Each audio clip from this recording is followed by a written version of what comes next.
Welcome to this week's episode of the Writer's Edge podcast. I want to talk about healthcare advocacy this week.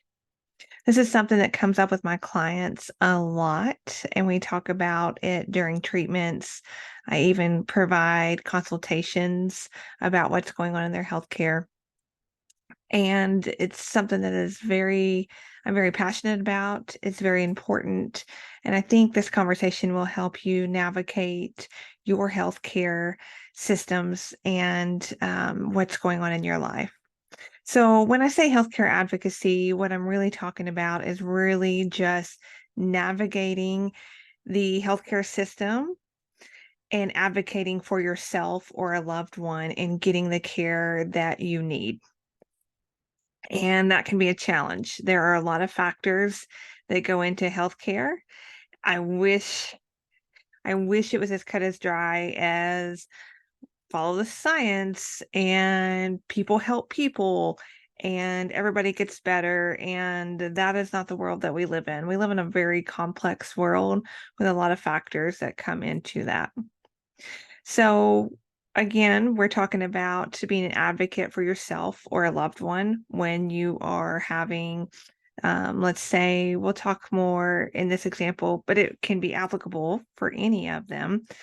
If you're having to go have an orthopedic procedure done, the majority of my clientele end up being musculoskeletal or neuromuscular issues. So back pain, shoulder injury, knee injury, those kinds of things. So we'll use that for an example in this conversation. So if you're navigating through your insurance, you've gone probably to your regular doctor who has referred you to a specialist. In this example, it would be a surgeon. The surgeon and his team or her team have come in. See, there's all these kinds of biases. Even I have biases in how this goes down. The surgeon's team, whether it be the surgeon themselves, the PA, or nurse, come in, and once they determine that you need a procedure done, somebody will come in and say something along the lines of, oh, we just go in and we're going to go clip the disc, and it's a real minor procedure, and you will either stay overnight or you won't in the hospital, and then 6 weeks off at work. After those 6 weeks, you can go back to work, maybe have physical therapy, maybe not, and it should be fine. Your pain should be taken care of. Everything should be fine. Well, it's never that easy. It's never that easy because we are human, and being human means we have a lot of complexities. I wish it was black and white. I wish it was that easy, but it's not. So we have a lot of complexities in our health, how we view our health, and how we heal, and how we view pain. And so ask them to slow down.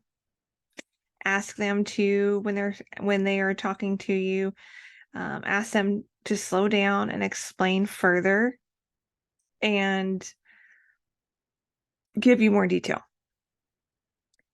And then either while that's happening, make sure, please, please, please be a nerd.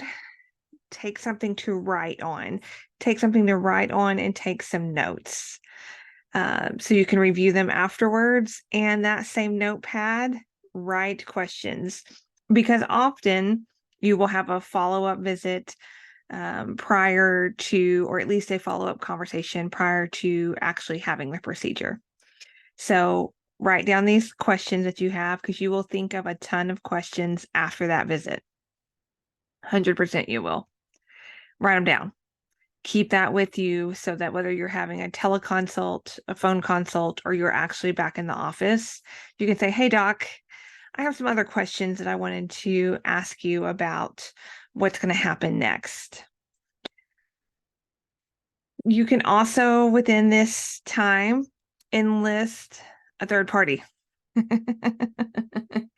You can enlist somebody from the outside to give their opinion.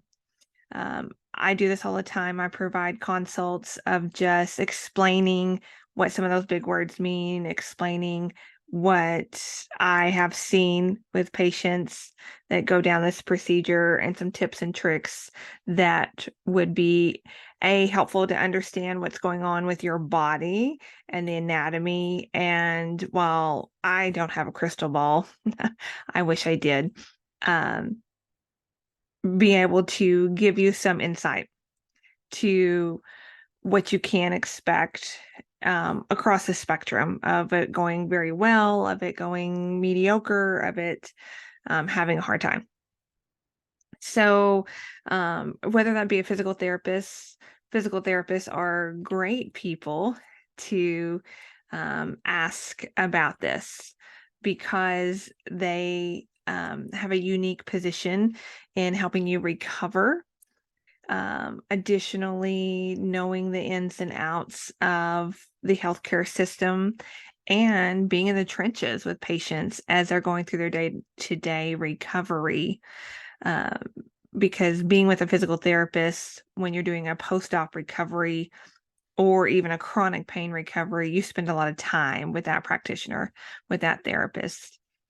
So whether it's a PT or your nurse friend or somebody else, but please look for somebody who is in the medical field with a degree, who's really dynamic and understands the workings of it. Because often there are a lot of great nurses, therapists, practitioners that are very have their blinders on and just do what they do, and they're great at that, and they don't look at the whole picture of how the system works and how you as the patient fit into this system. Because there's a lot of outer forces on the healthcare system, and that has to do with reimbursement, which that means what insurance covers and pays. That has to do with scheduling and how that institution, how that medical system productivity standards are. Because again, therapists, doctors, practitioners, they're caring for you, but this is also how they put food on the table, and they're human and they have their own stressors as well. So that's a factor, or it can be, in what's going on and how care is given, in how fast you get brushed off, or how long they will take with you or be patient with you. There's a lot of factors going on behind the scenes, even though you are the scene, even though you are the number one part of this process. We're all human. And so those are two big factors that can even factor into your care that you are completely unaware of. And does it matter? Yes. And should it matter? No, but it does. So those two big stressors can affect how healthcare workers interact with their patients, along with a multitude of other things. So I would very much encourage you to bounce off the idea, have a consult, and explain all your symptoms and the current plan of treatment that you've been educated on to someone else who has experience. I would strongly encourage you to maybe not do that with your neighbor who had the exact same procedure. Of course, get their perspective, because if they've gone through something similar to you, then they could give you some insight and maybe some tips and tricks that helped them.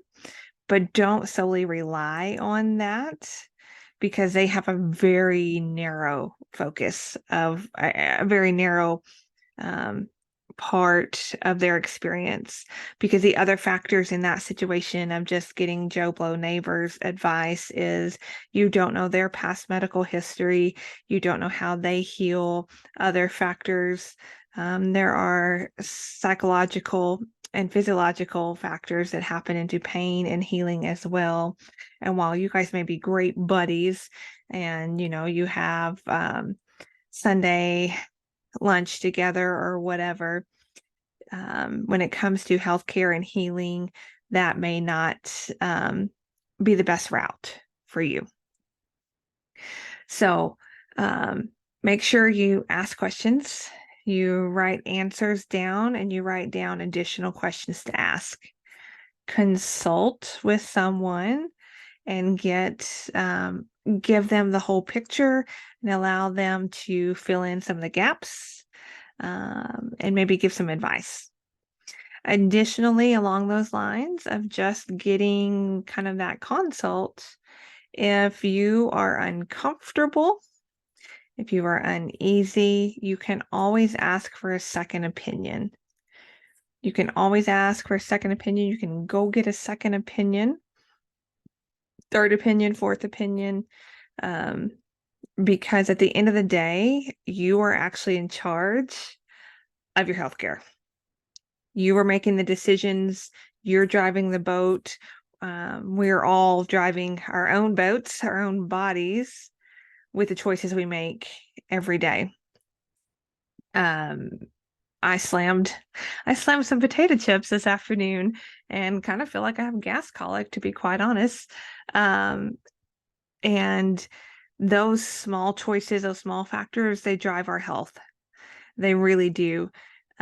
So when you're trying to make big decisions, any decision, you are the one in charge. So seeking out information, and I would really, and maybe it's because I'm old school, but I would really strongly suggest talking to a human being instead of just going to the Google.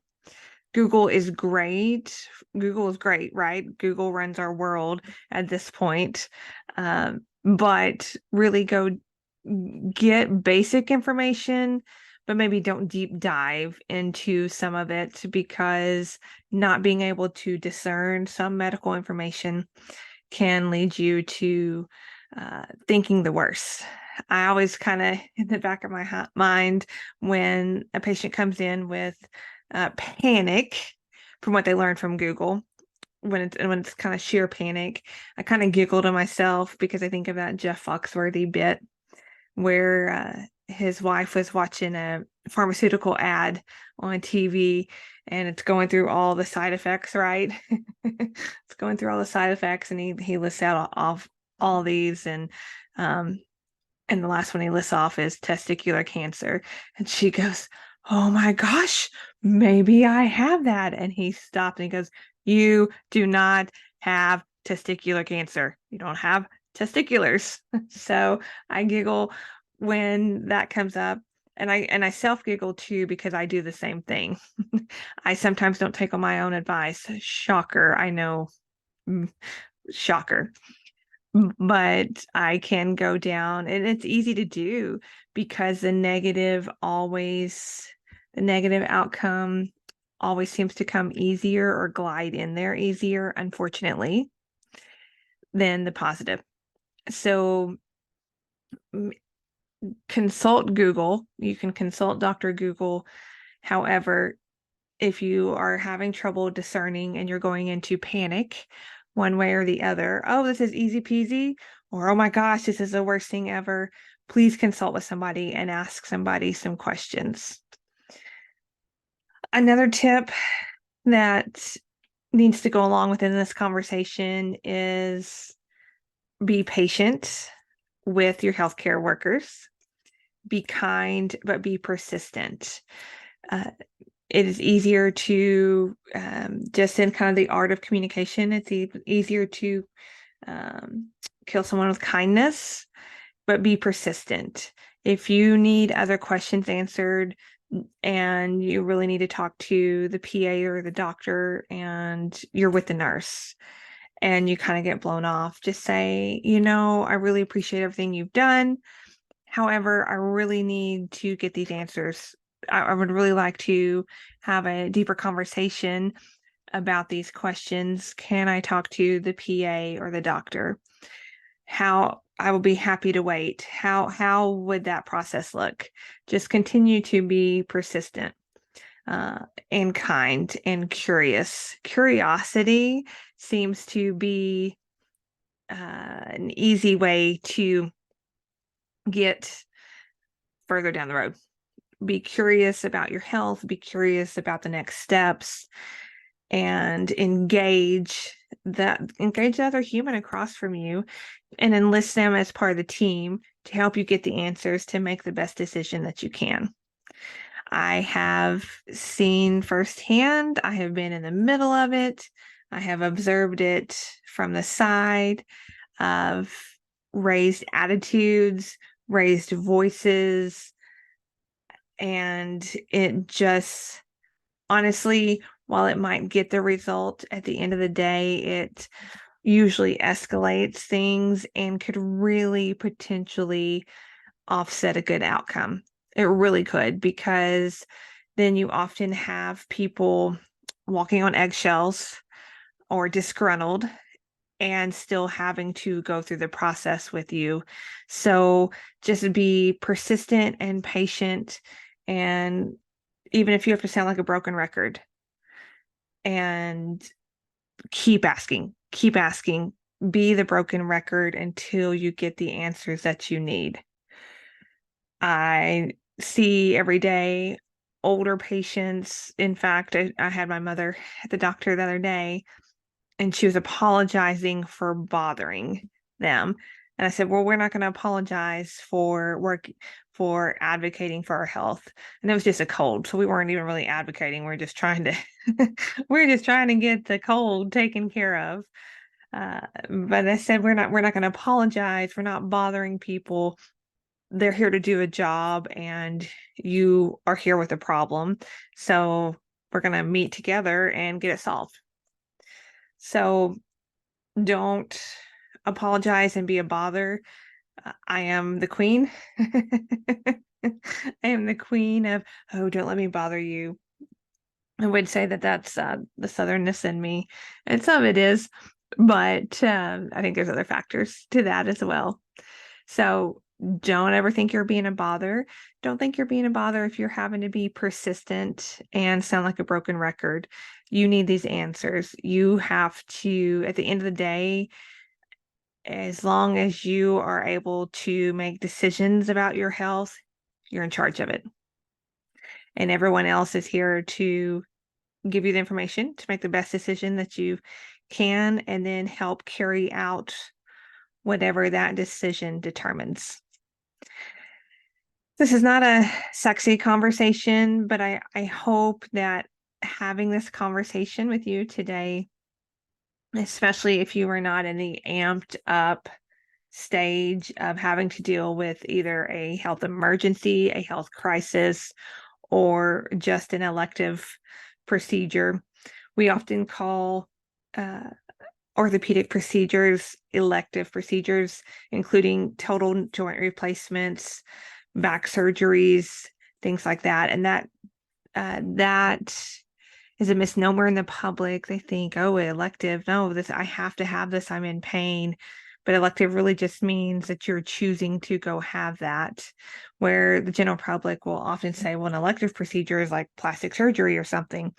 No, it's something that is not critical. So no matter how much pain you were in the grand scheme of healthcare, a total knee replacement is not critical because it's not a life-saving measure. So elective procedures are often orthopedic procedures. So I hope having this conversation, hopefully it hits you in a peaceful time, that you're not amped up having to make decisions or stressed from pain or pain from your spouse. and trying to help them navigate through that, or a loved one, a parent or family member or bestie, what have you. So anytime you're needing to help advocate for your healthcare or someone else's, ask questions, write it down, jot down notes, take a list of questions to the next visit to get answered, talk to somebody outside of the immediate situation that has healthcare training to get a broader understanding and fill in some of the gaps that maybe consulting Dr. Google has left, or questions that you haven't gotten answered from your actual team of healthcare providers. And then be persistent, patient, kind, and curious. I think if we will do that with each other and our horses, we'll find more harmonious outcomes all the way around. Thanks for hanging out with this conversation about healthcare advocacy today. I hope it helped you. If you are in need of a healthcare consult, bridging the gap and getting more information, please DM me on my Facebook page or Instagram at Writer's Edge Therapy, and I'll be happy to set up a consult with you. Okay, thanks for tuning in this week. And as always, I will see you down the road.